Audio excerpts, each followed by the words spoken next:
Hello, dans cette vidéo, je te donne tout ce qu'il faut savoir avant de pratiquer le face tapping. Bon, déjà, il faut se munir d'un petit miroir pour se corriger, avoir des ciseaux de qualité, un ruban adhésif qui est adapté au visage, super important. Moi, j'aime bien attacher mes cheveux et mettre aussi un petit bandeau pour éviter que les cheveux se collent au tape. Toujours faire un test allergique avant de commencer. Vous pouvez le coller au niveau du cou, ici, ou ici. Vous attendez quelques minutes. Normalement, si vous êtes allergique, ça va vous gratter, donc vous le saurez, ça vous démangera ici.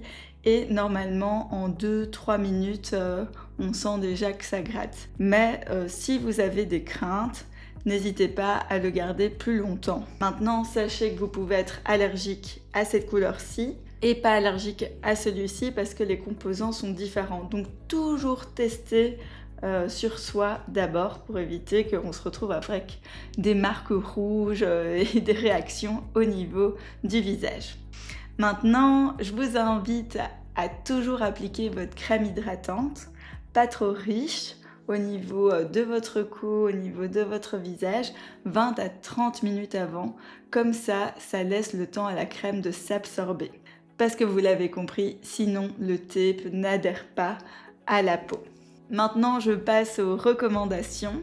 Je vous recommande de pratiquer 1 à 3 fois par semaine. Je vous invite à ne pas superposer les tapes, comme ça on laisse vraiment la peau respirer et au final les changements peuvent aussi se faire petit à petit, pas besoin de se taper aussi tout le visage. Il y aura des pauses de jour et des pauses de nuit. Les pauses de nuit, vous pouvez les porter jusqu'à 8 heures. Si vous débordez une fois et que vous dormez plus longtemps, c'est pas si grave.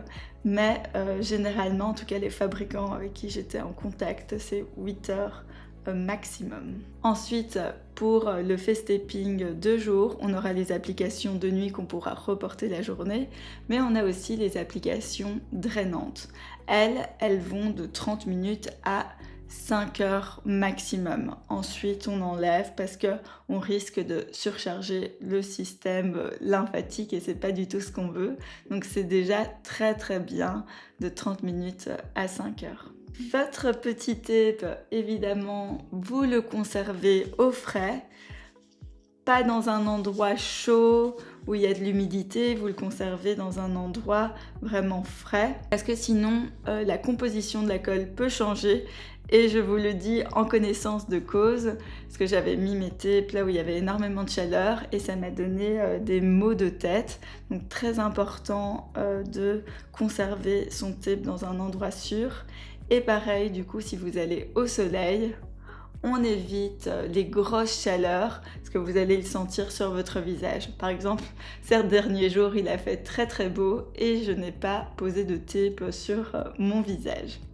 Aussi, si vous êtes malade ou si vous souffrez de certaines maladies circulatoires ou autres, je vous invite à demander un avis médical. Aussi, pour toutes les personnes qui ont reçu un traitement dermatologique, je vous prie de demander un avis à votre dermatologue.